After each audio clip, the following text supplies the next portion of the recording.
Episode 5. We are here right now because we. Hey, you guys. Also, hey, y'all. Let me pin this conversation. Right! I was like, he here, so he about to hear everything. Oh yeah, no, I was just like, listen, I was trying to be punctual on time. Okay. For this thing. All right, Howard University, you got to come in here on time, ready, and I'm about to pin this comment. And y'all, we are here. I'm so excited, Ryan. You know I'm excited. We about to have this real conversation, and I'm just so happy that you. Oh, look at this shirt. Hold up. I know. Oh, yeah. Okay. So, girl, we trying to, because your hair is great, but we trying to figure out like how to figure out what I can do to offset. Yeah. The fact that like I don't got no haircut. Yeah. So I was like, let me just come in with a little cute little mosquito situation real quick. Okay. No, my hair, I gotta like sit back like this because y'all can't see the top of it. Like I gotta make sure like people don't see the top of my hair. Right. So here. Hey, is this a video? Yeah, I did. Yeah, so I can let people know to come over. All right, cool. So before we go into the interview, I always do a little portion called Name That Song. All right. So I'm gonna say the song in my regular voice. Okay. It's just the lyrics of the song, okay? And okay. You're gonna have to guess what artist this is and what song. But everybody in the audience, you guys, I need you all to be able to comment. Let me know if you guys know who it is. You can help Ryan out. Yeah, help me. But you should get this. Okay. And you better get the last one. I hope I do too. You better get the last one. But this first one, I think you should get. I made the first one easy for you. All right, so here goes. There was a time, I have to say it like this so I don't actually sing it. There was a time I thought that you did everything right. No lies, no wrong. Boy, I must have been out of my mind. So when I think of the time that I almost loved you, you showed your bleep, and I saw the real you. Who's going to help me? Oh. It's Beyonce. Okay, all right. Is it Irreplaceable? No, it's not Irreplaceable. No, all right, y'all got to help him out. Got it.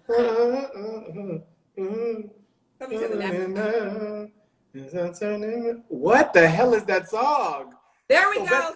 Best thing I've never had. Okay. All right. Thank you. Thank you, y'all. We got the first one. Okay. One of my favorite songs, but we're going to see if you get it. I have to really make sure that I don't say it. I have to say it like this. Okay. And don't get thrown off by the first lyrics. All right. Oh, yeah, we didn't cheers. Okay, so here we go.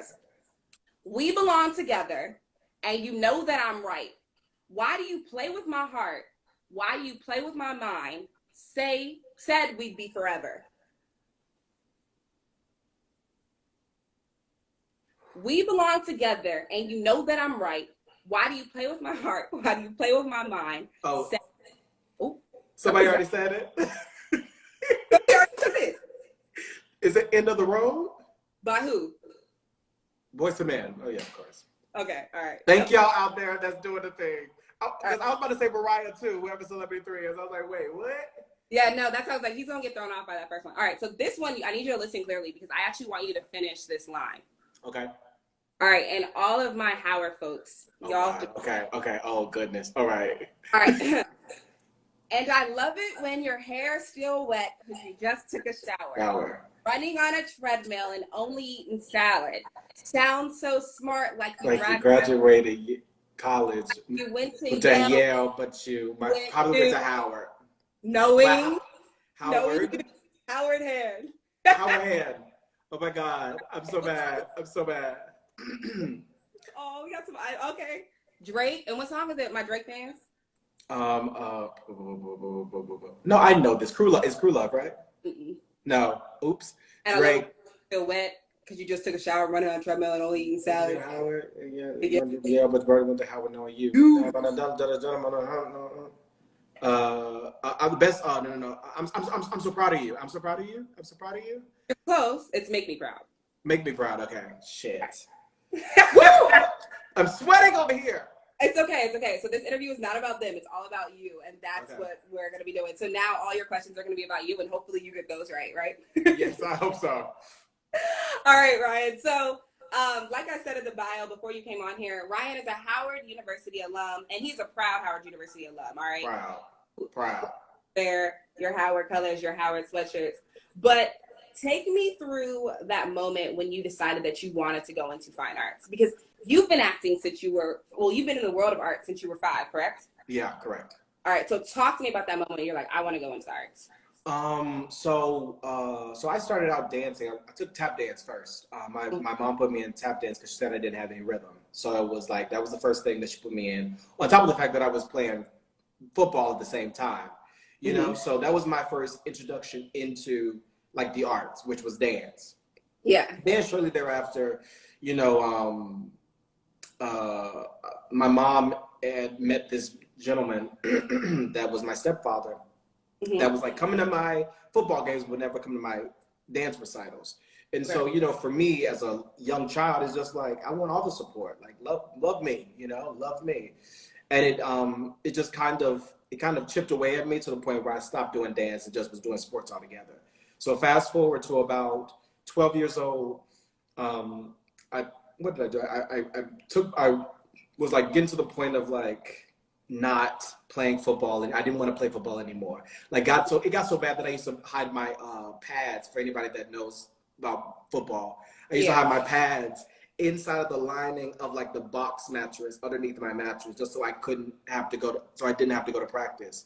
Like it was getting to that point, and I couldn't find a means to get out.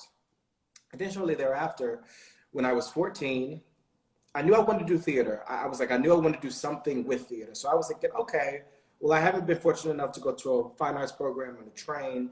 So let me go next door to, so every year as children, you go on a field trip to the Birmingham Children's Theater to see one of their shows. And I remember being there and being like, this seems cool, but I want to go into theater. Let me just do it the best way I know how as a student, get an internship. So I'm walking into the office to try to get an application for a theater internship. But they were also auditioning, hey Christian, also auditioning for the Black History Month show about George Washington Carver. Yeah. So the executive producer came outside of the door while I was waiting in just the hallway. He was like, do you want to audition? And I'm like, yeah, sure, okay, cool. So then he gave me the sides. Granted, still ain't got the application yet or anything. Yeah. And I went in front of the director and kept going. He gave me a note and I kept doing it. And then I tried it this way and tried it that way. And that was my first professional gig ever. Like 14 years old. Yeah. Went to Ramsey High School that year. That's where Christian went to, Ramsey as well. And was just like, had to make a negotiation with the school, being like, can I do this show? Because it was student performances, so it's during the day. So that was my first professional gig. And then shortly thereafter, I said, well, you know what?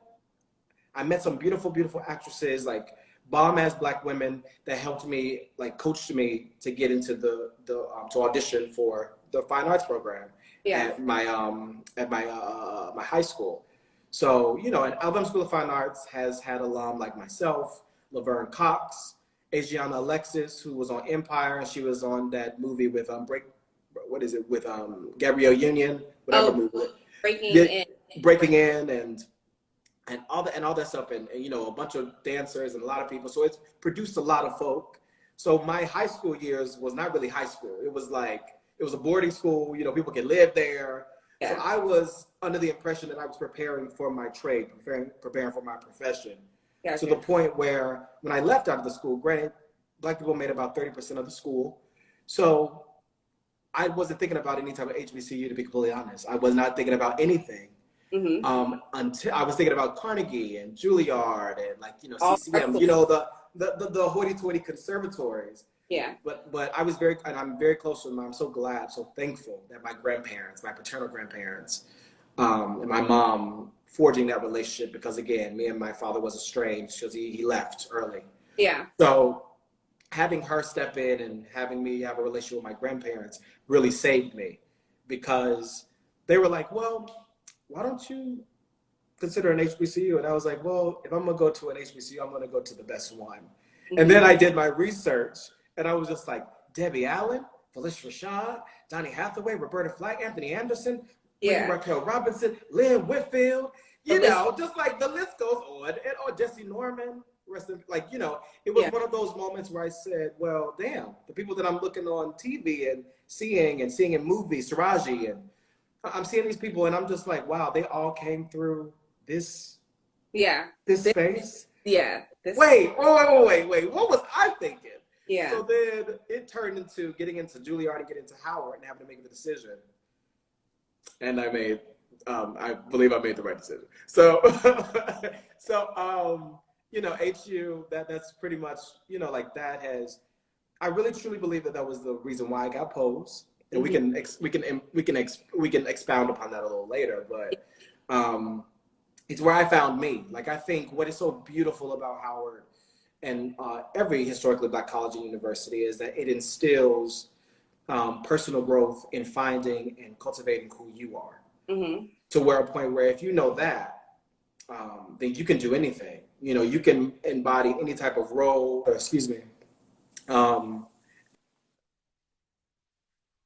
and from that point on, that's how you can flourish, not learning a bunch of tricks and then trying to be like, you know, little Susie May over here and little Billy Bob over here and thinking that these characters are white, but when you step into them, they're going to be Black now. You know what I mean? So it's just like really understanding that. And I think that's to the point of Oprah, because I look at her as inspiration, as many of you probably do on this.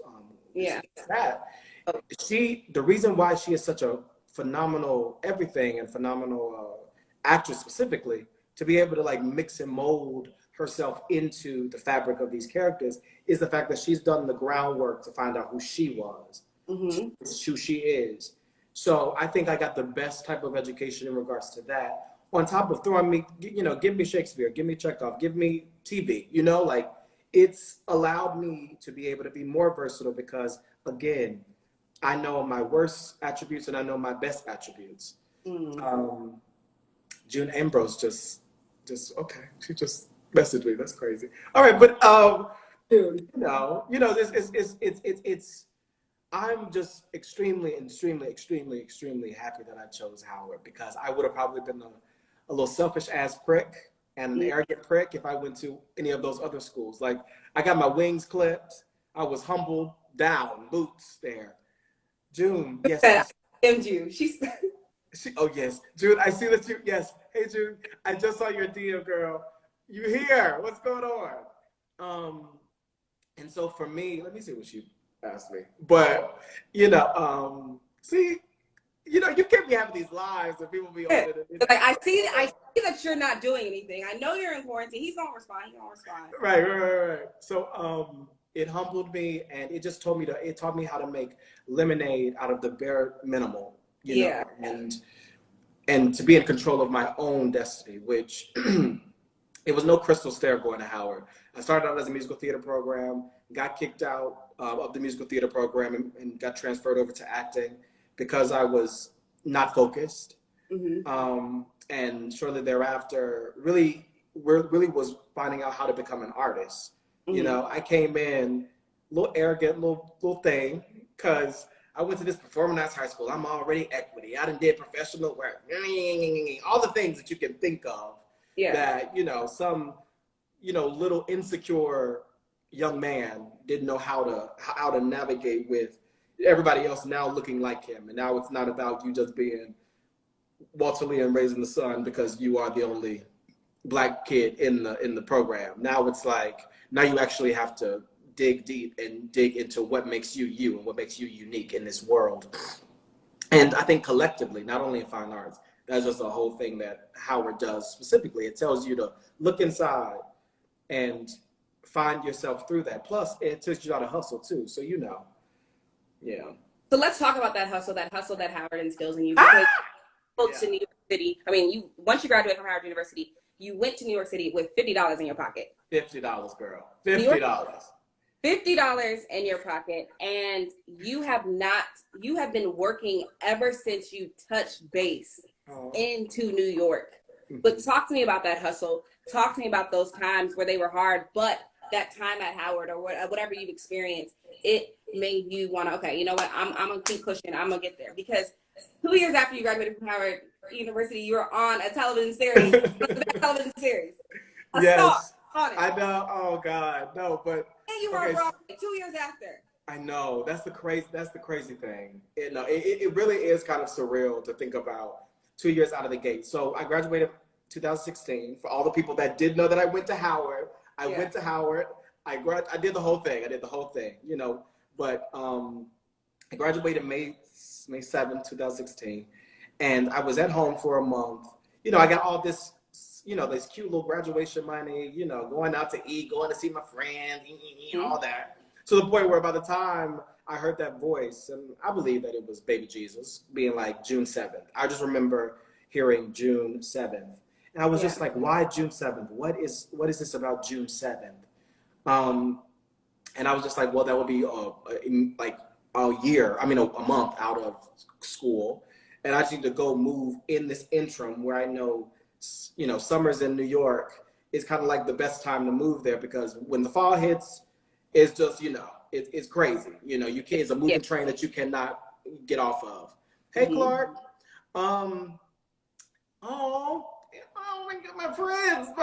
Okay. No, it's good. Okay. But, so I moved there with $50 in my pocket. I had a few friends over here for some summer programs. They were subletting an apartment, and I just slept on the couch for like 2 weeks. Was trying to find a job. I worked at this noodle and tea spot for like 3 months.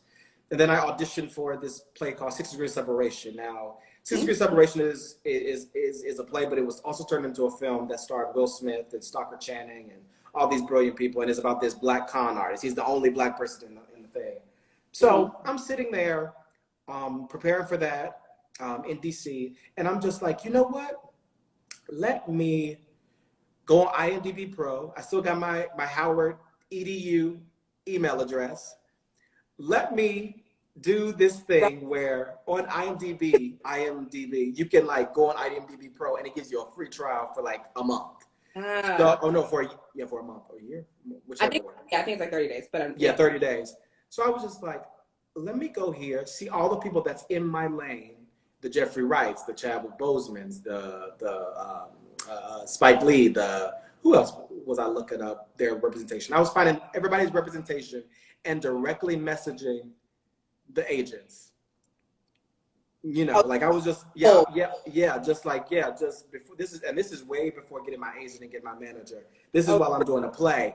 Okay. So now I'm sitting up like thinking about the student films that I've did at Howard, and I'm like trying to splice that together, pulling my freshman showcase when I was singing, doing some dance and stuff, like just letting them know I can do it all. And I'm just gonna send this. I know I'm a wild card, but I'm gonna send it. Then I'm gonna call. And I'm gonna make sure that you got it.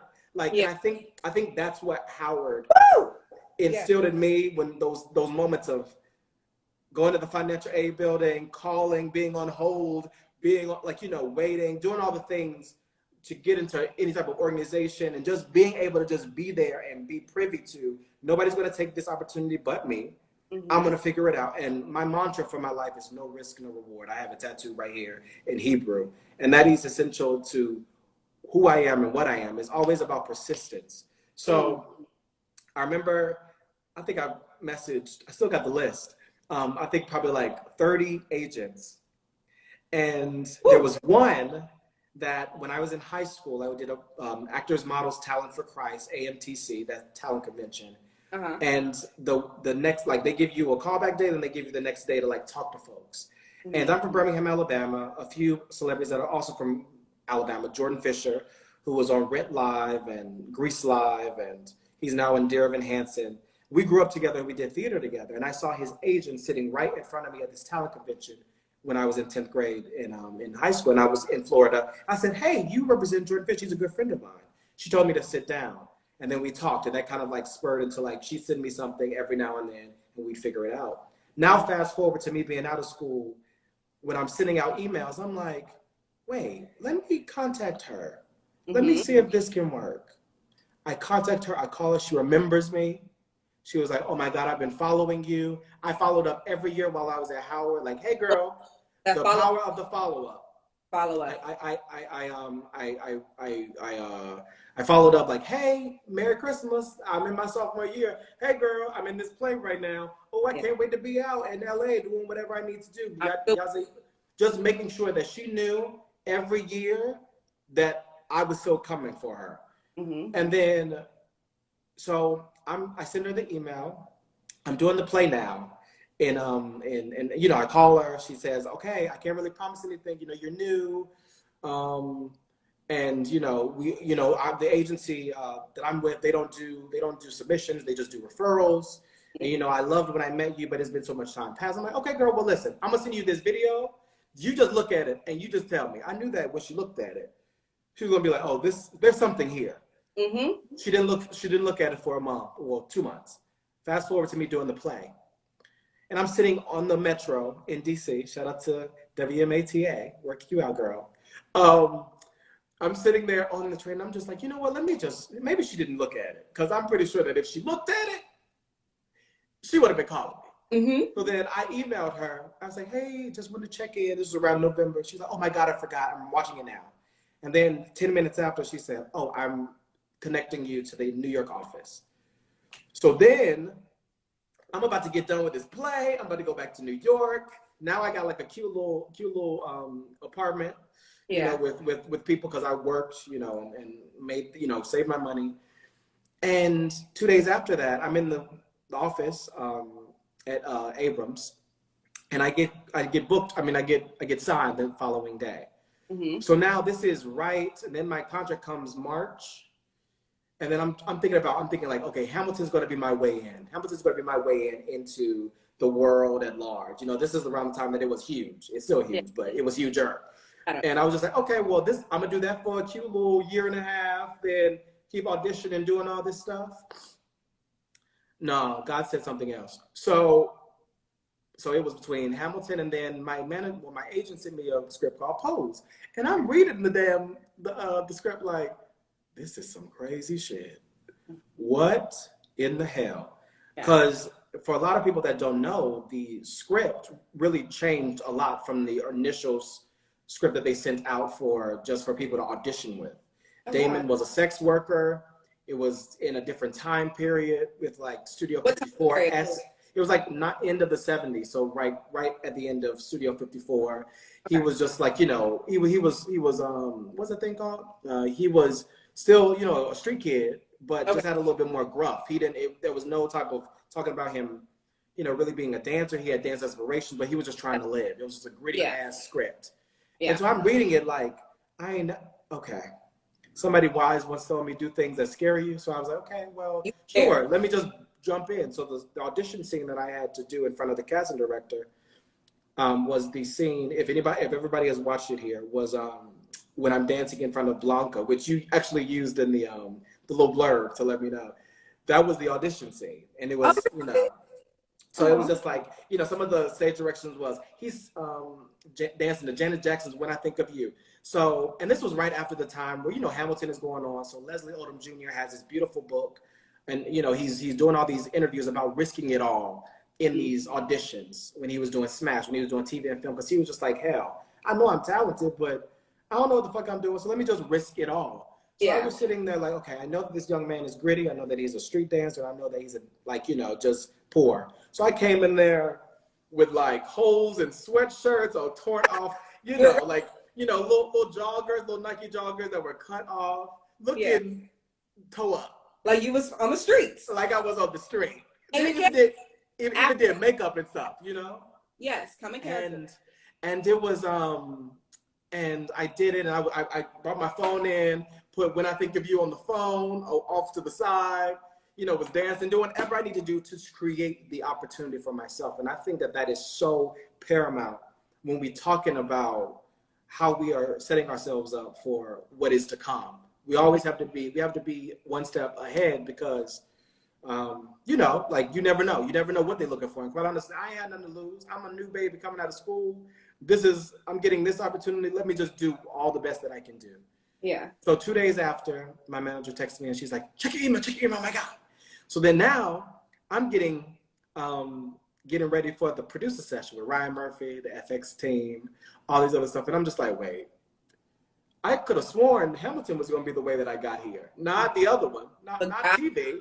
In different plans. Yeah. And, you know, and So I'm sitting there, not trying to freak out, not trying to Google how Ryan Murphy looks, because again, he is the king of TV. He's done Glee, he's done Nip Tuck, he's done what was else out around that time? American Horror Story too. So these are all. I never knew I knew the name, but I didn't know the face.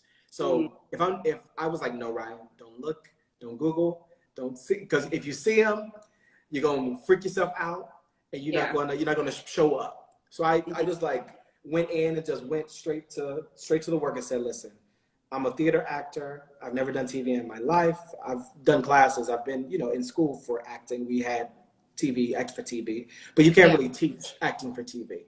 It's something that you have to do. Yeah. And so I'm just like, well, you know what? I might not get this. However, I'm just going to go in there and do amazing work. I'm just going to be truthful. I'm going to be vulnerable. I'm going to be open to the experience. I'm just going to give it my all.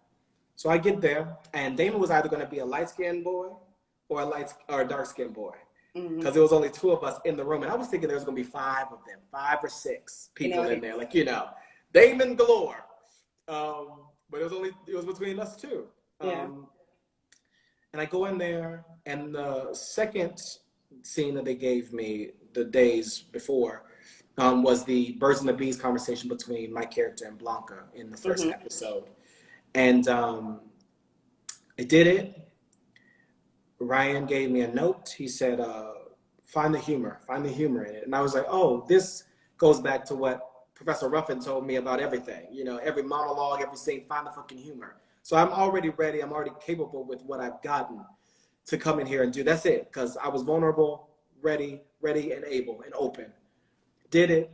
He started crying. He was like Ryan Murphy. He was just like, I have nothing to say. You're so special. I hope that, he was crying. He said, I hope that I get to work with you. You're so special. Sit down. Let's do a character interview. So now we're doing these character interviews like, okay, so tell me about your life. Tell me about this. Tell me about your favorite dance style. Tell me about how your family felt when you came out.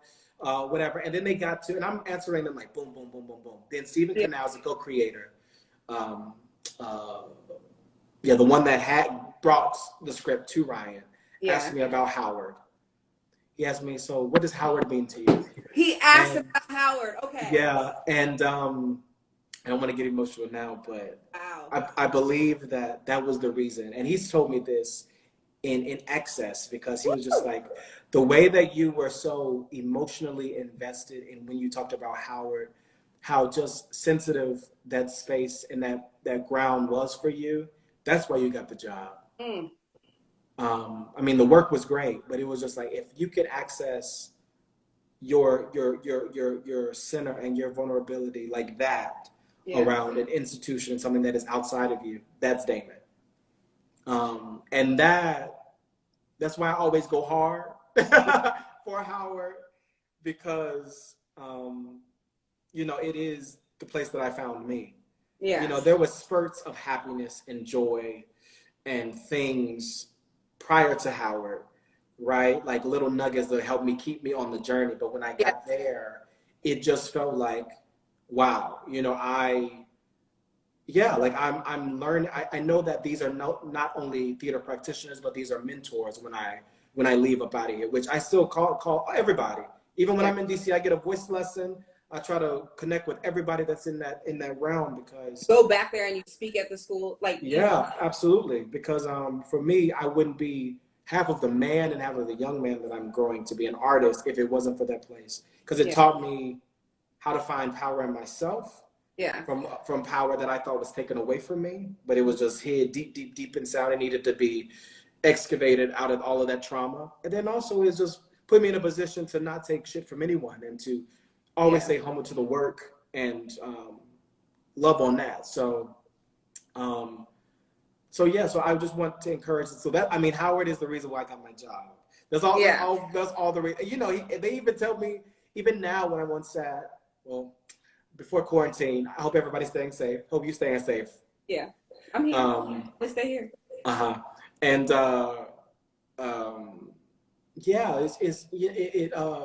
it has given me.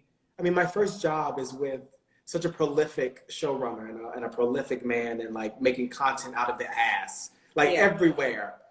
And you know, and usually people don't look up on this. You know, their first job isn't as giving as this. So I have been pretty spoiled with this, and also for it to, not only because of the job, but what it has done for my own personal growth and being able to heal from shit that I had to deal with prior.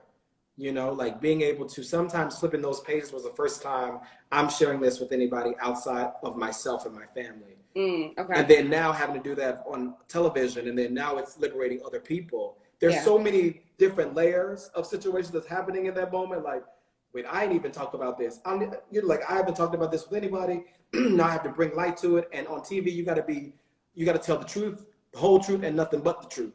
You know? So it's just like having to find those ways of self-care and finding myself in a space of peace and trying to meditate and center while I'm exposing this shit that is really close to my spirit and close to my heart. It was very hard. And then on top of that, not knowing how it was going to be perceived or taken into account by my family. You know, I'm from Birmingham, Alabama. Although I am in a bohemian, very young, youthful, hip-ass family, it's still the Bible Belt. So my mom's friends, my family's friends, you know, being able to have a show about this very marginalized, very LGBTQ, very gay, very queer show to illuminate a universal truth about humanity. But what the power of the show is the fact that you take something so specific and you illuminate a universal truth, which is, I think, what the beauty of any type of medium that you do.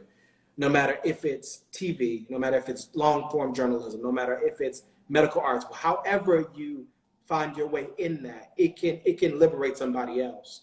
So I'm overjoyed, humbled, you know, trying to keep my job all the damn time. But we're good. I just want to say for everyone watching that, like, I haven't even really got into all the questions that I've done research, because I researched a lot, but the gems that were dropped and the story that you told, like right there, I'm like, okay, the interview's over. It's not.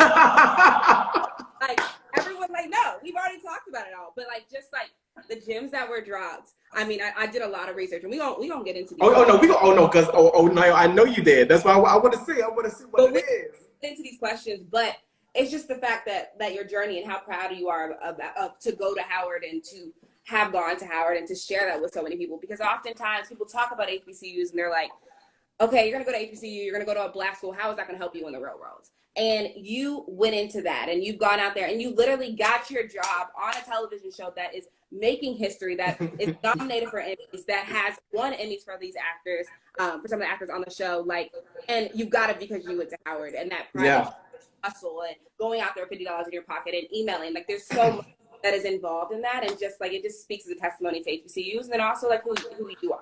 Yeah, it's crazy because for me, what was so gratifying about getting posed before I even stepped foot on the set was the amount of comments that were from people that saw me at Howard being like, we're not surprised. You were always running to the Fine Arts building, trying to get there, doing everything that you possibly can to make sure that you are doing the work.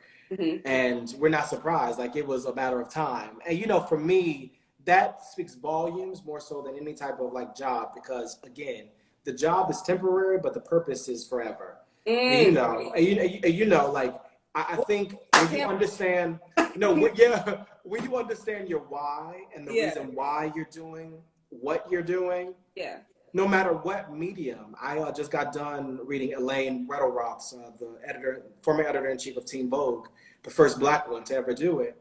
And, she was just very much about finding your why and cultivating your why.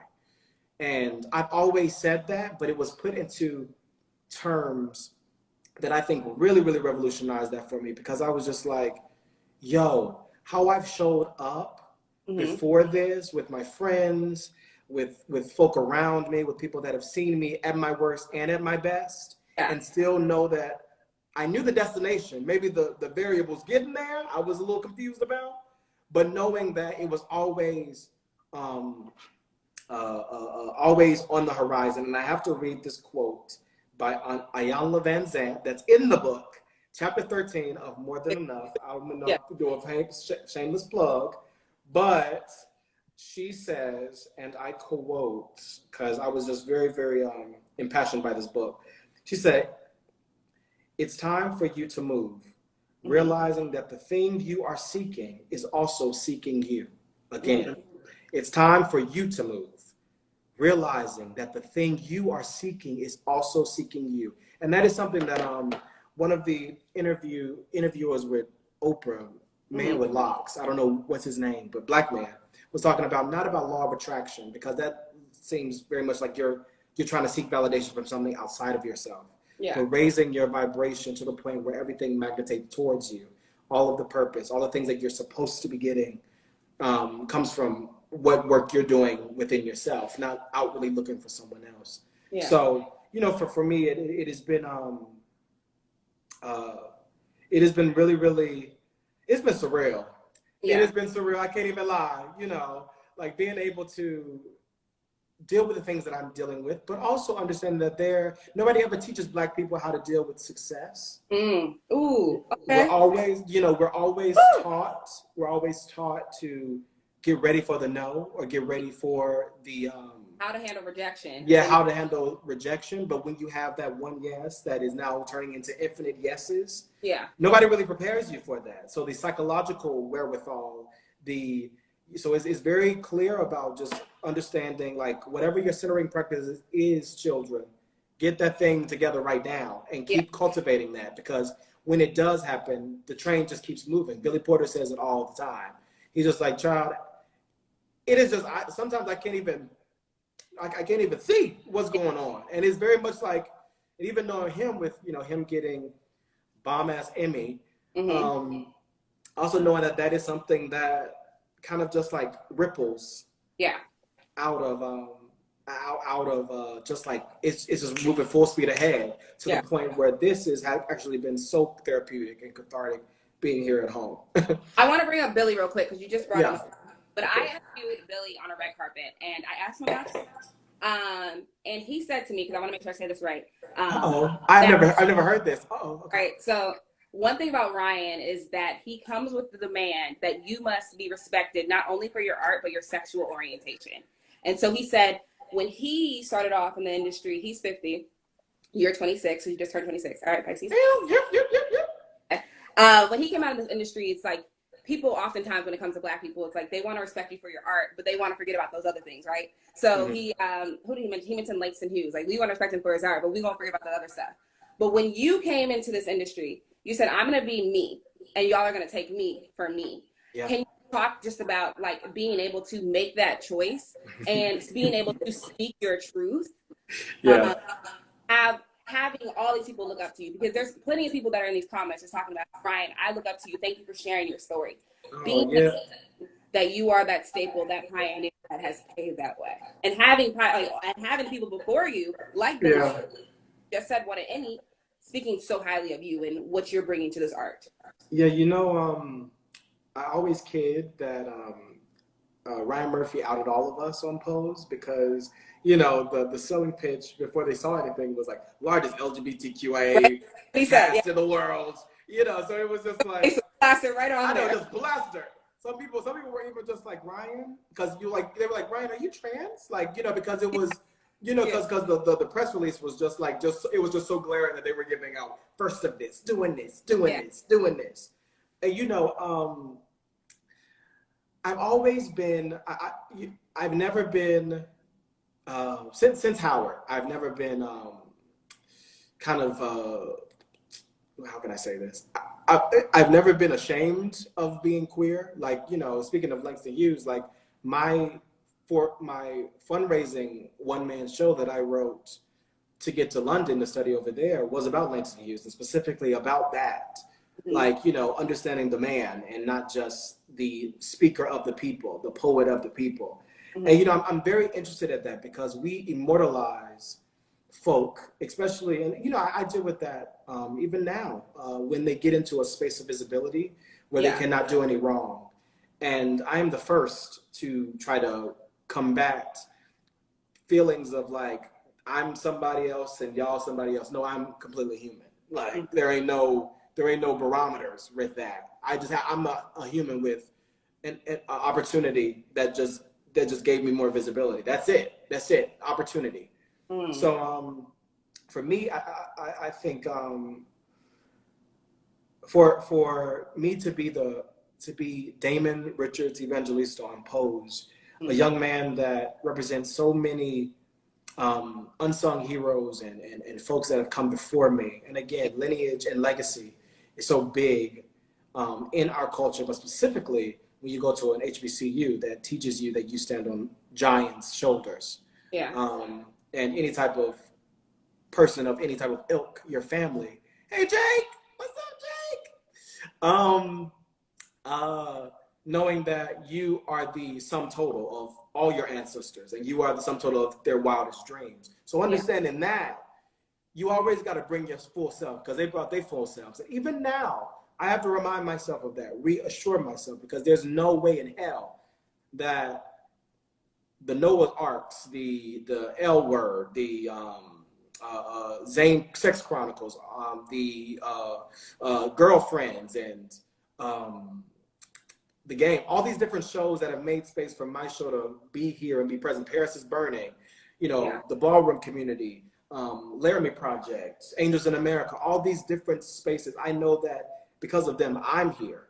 So if they brought them full selves in a space in which you have to choose to choose your truth over your safety is the truest superpower you could ever have.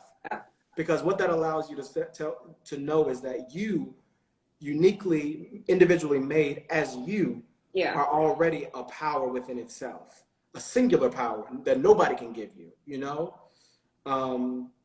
and I've always just been, I was a kid that always said, hi, my name is Ryan Jamaal Swain, or hey, I'm Ryan Jamaal Swain, or just like, I was proud. I'm proud of where I come from. Yeah. Even though it may be fraught with trauma, I'm still proud because it made me who I am. It set me up with the tools that I need. And so, it was very important for me in this platform to highlight my space to be unequivocally queer, unequivocally myself, because I've never had that chance to do that at all. Like, Black people, we are the kings and queens of behavior modification. Because we have been thwarted and taught how to code switch, how to do this in means of survival. So when a show is saying, bitch, you can be all of you and be all your full crazy ass self, your artistic self, your gay ass self, your macho self, your whatever, your feminine self, whatever, you run the gamut, you run with it. And it's hard because we live in an image conscious in a world in which, in an industry in which it can be so easily typecast and all that. But I ain't worried about that. And we also live in a space of Instagram and social media, which I can make my opportunity for myself. Knowing that I have such I thank God every day that I have such a glorious camp like Ryan Murphy's camp, which expands beyond eons and people. I know that I'll be all right. So I want to go back into that truth over safety because I've heard you say that before, but can you just talk to me about how that to your story? Yeah. So, a lot of the people that have been instrumental in my trauma are still living. Oh. So So it's one of those. Wow. It's one of those things where in every article where they're asking me about how my story connects with Damon's story, or how does it overlay, or we heard that there's some parallels between you, Damon's, and Ryan Murphy's story. Can you share about that? I found that it is more in my pursuit of humanizing myself and to keeping myself humble, no matter where I am. I try my best to be as open and as honest as possible. Create boundaries and filters for yourselves, people. However, part of what the work that I'm doing is really actually is very revealing and very telling already. So I knew that I was going to be able to liberate that young man or young woman or that young person that is in their house right now with somebody that is their abuser. Yeah. Either it's a partner or a parent or a guardian. How they had to, just like I had to sneak in my room and watch Nip Tuck with their door closed, they're having to close their doors and watch Pose or watch it on their phones or not be able to really live in their truth. Yeah. For me to be at the space of being on a hit TV show, yeah. a show that's about marginalized people, it shows that yes, you can cast it authentically and yes, it can sell. Yeah. It's already revolutionizing American television and entertainment and pop culture, and just like it did 20 years ago with Paris is Burning into Madonna taking Vogue and trying to make it worldwide. Then now all the girls want to do Vogue now. It's the same thing that's happening again now. And, you know, like it was like, this is a perfect time where there are so many young Ryans and some young Damons and young folk looking at this and looking for you to be their strength, to give them the strength to choose their truth, because truth does not warrant safety at all. It doesn't. You know, as marginalized people, as folks like that, we outwardly, as Black folk and brown folk, we are already weaponized in our very existence when we get into a space, no matter if we're there to rile shit up or not. So those are already things that are against us. But then to combat that with joy, to combat that with, yes, I am a man who happens to be Black, or I am a woman who happens to be trans, and I'm living my truth, and I look great doing it. Plus, I'm on every magazine, and it's showing, it's actually taking away the mental enslavement that we've been so thwarted under, to be like anything that is other or anything that is queer, which that blanketed statement was, anything that was not straight or weird. It is being liberated because it reminds us that our truest superpowers are in our differences. Like the reason why this America is this America. Why, you know, and why so many of things are not supposed to be hoarded, things are supposed to be shared. And for me, my truth is one of those things. I decided to be an actor. I decided to be visible. And I decided to talk about my truth, and in hopes that it liberates so many others, which it has. You know, I get kind of scared because I don't think I'm nobody. I'm just thinking, you know, I'm just, you know, doing the job. But also it's just it's daunting to me, and it's also kind of shocking how much the work is healing, and in a space of healing, providing conversation, because the other type of education that we have outside of academia is entertainment. Like we go to our TVs and movies and plays and music and dance to escape, and then also to learn more about the world, how we are synergistically connected. And I thought this was a perfect way to liberate some young Black boy that is queer, or that is other, or that whoever it may be, to see that because somebody that is a part of this community can do it, so can you. And coming from humble beginnings like you know. So. And I want to get into this because Gabrielle Union and Dwayne both came out and said that when Zaya Wade came up to them and told them about their transition, they reached out to the cast of Pose. Yes, they did. So they reached out to the cast of Pose because they did their research, they had their questions, but they wanted to take that initiative to reach out. Can you just talk to me, and more so talk to maybe the parents or the people that are going through, or the younger kids, like you said, that younger kid that is going through this, that may be a part of this community. What advice can you give to them battling with their journey? Because I know you can't necessarily say what you said to Gabrielle and Dwayne Wade. Oh, no, I can't. No, I can't. What give to those that are battling with their identity and maybe a part of this LGBTQ plus community? Right, yeah. And plus, also, I love that somebody shouted out Swain gang. That is going to be the hashtag for, like, you know, how Rihanna got the Navy, and B got the Beehive, the Swain gang. I've always been about that, so hashtag make sure y'all do that. Hashtag Swain gang. Of the comments. Y'all want to ask me questions. Yeah. I would say,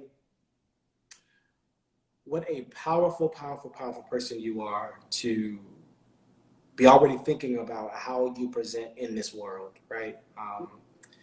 It is already like there's so much of development that happens when you could just see yourself know who you are, Mm-hmm. and then start cultivating who that is. That's already on the basis of self-mastery. So I would say continue to be there. Know that you have big sisters and big brothers and big siblings that will wrap you with an abundance of love and support you along the way. Mm-hmm. It is not easy. You know, anything that is worth having sometimes has its trials and tribulations and Mm-hmm. situations, but know that it does get better. It indeed gets better.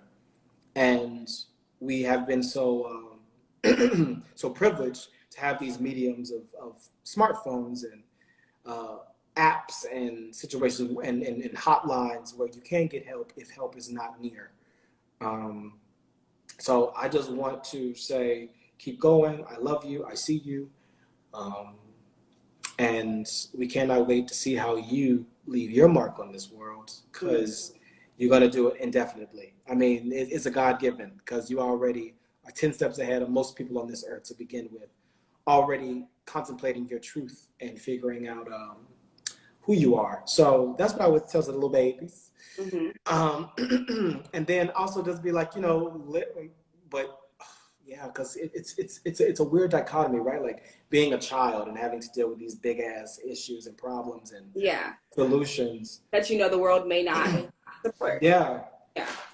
it's you know, I'm still figuring it out myself, because your trauma is not your responsibility. Your healing is. Okay. And we are all going through or healing from, no matter what age. Hey, my people from Spain, work it out, y'all. I see people. I know people are out. People, the children are out. I'm seeing all these flags. I'm like, dang, I don't even know what these flags represent. Yeah, it's yeah. You deserve a world that fights for you, fights for all people, and we gonna get there very, very soon. And we lifting you up, and reach out if you need anything. Trust. All right, Ryan, we got like 5 more minutes before Instagram locks us out. Oh God. Right? So we gotta, and there's some questions in here, and I did promise that we get to some of them. So I'm gonna get to like 2, but I also wanted to let's speed round. Let's speed round. I want the speed round, but I also wanted to save time to give you your roses. But like, I'm trying to, you know. All right, let's see real quick. Okay, let's see. Let's do this one. Okay. They want me to go. They want me to turn up. Any advice for actors trying to break into the business? If you see yourself doing anything else, do that, please. It's a hard business. But if you can't see yourself doing anything but it, definitely do it. It is incredible, but it's also a hard profession. But, you know, stay in the work. Remember your why. Understand why you're doing what you're doing. I think that is seldom, you know, are you doing it? And to be completely honest, are you doing it to be famous? Are you doing it because you're trying to liberate folk? Why? What is your why? And stick to that and go forth in it. There is place for everybody in this crazy ass place. So figure it out, and I'll see you when I see you. All right. I got that one. Favorite solid dance work. Afro-Cuban actually is not no Vogue yet. No Vogue. Okay. But no Vogue. I mean I do it for the job. Yeah. But favorite solid dance, Afro-Cuban and modern. Okay. I was just in Cuba. Okay, let's see here. Work. Yes, I love Afro-Cuban movement because it's in that hip, honey. It's in them legs. Yeah. Let's talk about that. Oh, I didn't even get to the. Oh, okay. Go ahead. Let's see. How has helping tell trans folk stories with Pose inspired or informed your story? It has made me very much it has humbled me, because I was realizing that I was a subject of my own privilege in regards to the LGBTQ totem pole, because as somebody says, I think Lulu, Haley Sahar's character in Pose says, everybody needs someone to make them feel superior. And I didn't understand that naturally with my own privilege, no matter if that's color privilege, pretty privilege, gay privilege, that I realized that I was unknowingly disenfranchising my sisters and my brothers and my siblings before, because I didn't know anything. I didn't know, and I didn't bring myself to know. Yeah, like and they have, yeah, gotcha. Yeah. So being able to be on this show, and you know, I learned because I'm a what's that thing called? I am a vessel for this experience, and also I am a advocate and an ally to all my trans folk. Okay, there we go. Yes. So you know, that is it. So you know, that is what it's made me do what I need to do. Oh, yeah. There's so many questions, but I don't know if I'm gonna be able to get all of them because I want to do it. I want to try it. You want to try? It's like it's gonna cut us off like in 2 minutes. Okay, let's see. Okay, let's do it. Right here. Let's do this one. Why in my over LA? You train here, you sell it over in LA. Go. Okay. Truth be told, any advice for the class of 2020 at HU? Having only passion and no action is not okay. We live in a world where you can create and be whomever you need to be.